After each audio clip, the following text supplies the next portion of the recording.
Olá, alunos! Hoje nós vamos ver todos os critérios que envolvem a competência 5, que seria a nossa proposta de intervenção para a correção do Enem.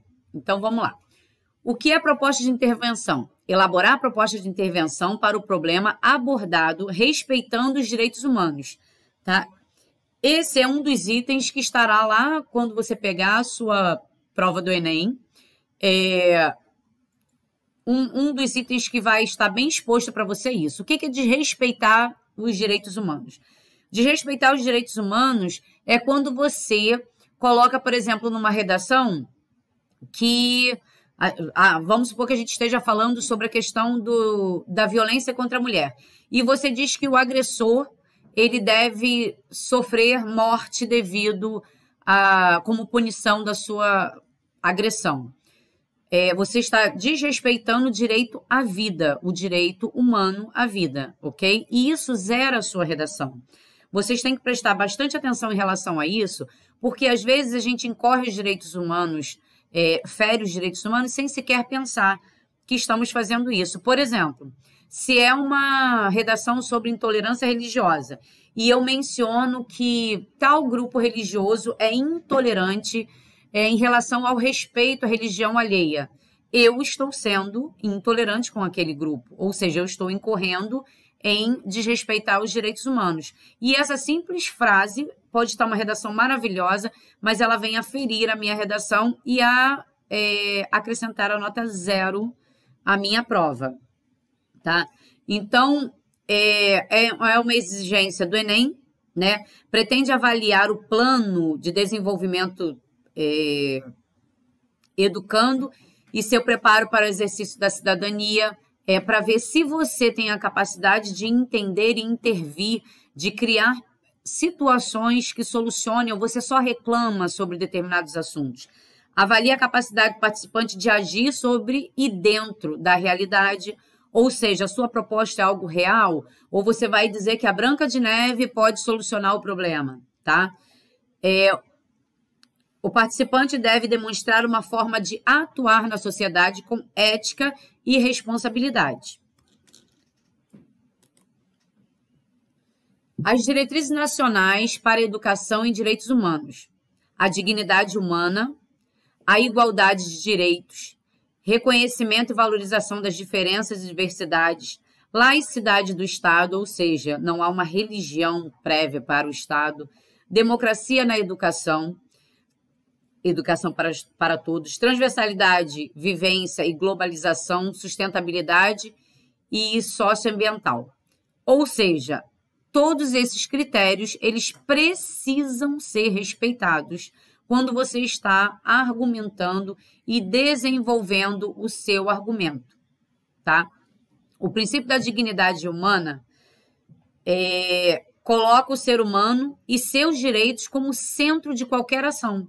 Ou seja, não podemos imputar a ele a morte, a não ser que você mencione que na sua proposta de intervenção há a necessidade de o governo pensar na legislação de uma pena de morte. Aí você está baseando a morte em lei, e aí então você não fere os direitos humanos. Dentro dessas questões todas, há a necessidade de pontuarmos alguns elementos primordiais. Primeiro, o agente. O agente é quem vai fazer a ação, tá? A ação, o que será feito?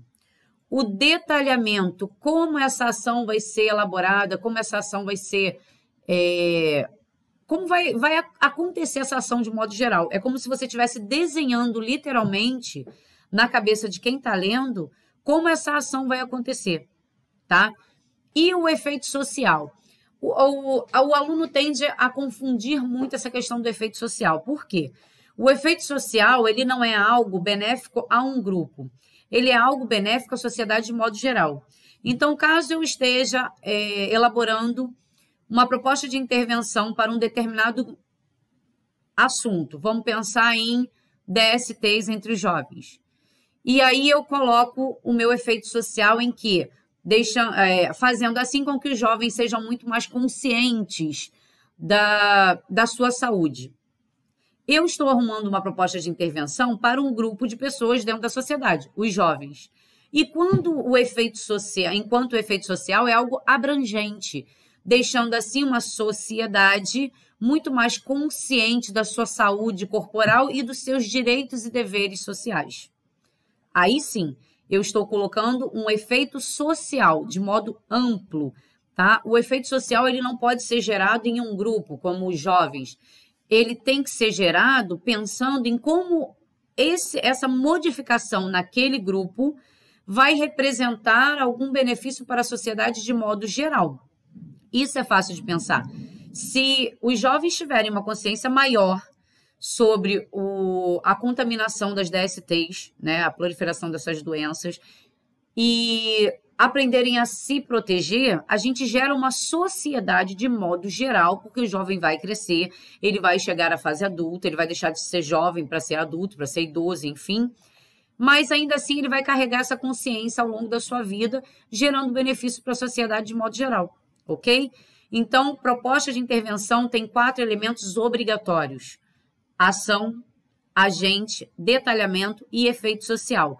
Se você coloca isso dentro da sua redação, você tem 160 pontos dos 200 que você teria na competência 5. Como você chega aos 200?